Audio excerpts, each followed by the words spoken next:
नमस्कार।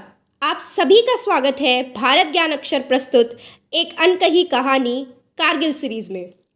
युद्ध के 5वें दिन यानी दिनांक 6 मई 1999 को जब हमारे सैनिकों की पहली शहादत की खबर रक्षा मंत्रालय नई दिल्ली पहुंची तो पूरे देश में एक खलबली मच गई। इस खबर को इस्लामाबाद हेडक्वार्टर पहुंचाते पहुंचाते 8 मई हो चुकी थी। इस सनसनीखेज घटना का परिणाम कैसा होगा किसी को नहीं पता था। भारतीय जवान तैयार थे हमले के लिए, पर वह इस बात से अनजान थे कि दुश्मन कितने हैं और कब कहां से हमला होने की संभावना थी। दिन 7वां दिनांक 9 मई 1999। आज सुबह से कोई हलचल नहीं हुई।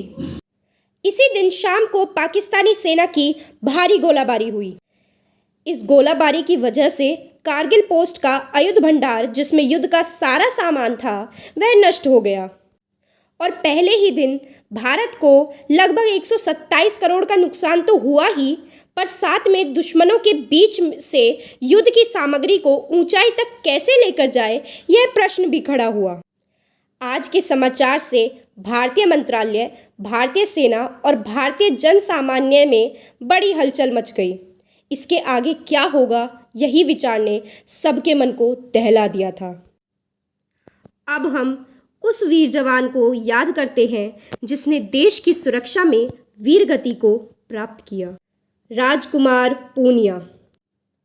राजकुमार पूनिया का जन्म 10 अक्टूबर 1976 में राजगढ़ तहसील के असली गांव में सुखराम पूनिया नामक कृषक के यहाँ हुआ था। राजकुमार बचपन से ही गंभीर प्रकृति के और जिद्दी व्यक्ति थे। जिस बात की हट कर लेते वह उसे पाकर ही रहते थे। गांव में सेकेंडरी तक की पढ़ाई करके उन्होंने 18 साल की उम्र में सेना में जाने का निर्णय किया। उनका निर्णय घर में सबने माना भी और उनका इस निर्णय में साथ भी दिया। 28 अप्रैल 1994 को राजकुमार का चयन सेना के लिए हो गया और उसे आरंभिक प्रशिक्षण के लिए राजस्थान के श्री गंगानगर जिले में भर्ती कर दिया गया। दिसंबर 1997 में उसे श्रीनगर में तैनात किया गया। 14 मई को इनकी यूनिट श्रीनगर से द्रास के लिए रवाना हुई थी। पैदल सैनिकों की एक टुकड़ी का लक्ष्य टाइगर हिल के निकट पहुंचकर मोर्चा संभालना था।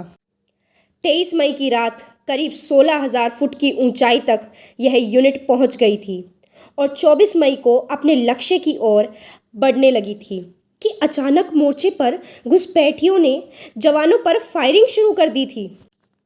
इस फायरिंग का मुकाबला टुकड़ी ने जमकर किया और गोलीबारी के दौरान राजकुमार को गोली कनपटी के पास लग गई, लेकिन राजकुमार ने जख्मी होने के बावजूद अपने LMG से दुश्मनों पर गोलियां चलाई रखी, लेकिन अंततः वह मोर्चे पर ही शहीद हो गए। लगातार गोलीबारी की वजह से 16 घंटे बाद संघर्ष कर भारतीय जवानों ने राजकुमार का शव प्राप्त किया।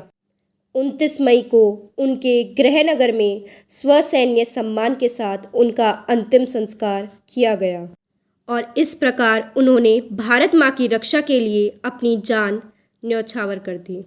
धन्यवाद।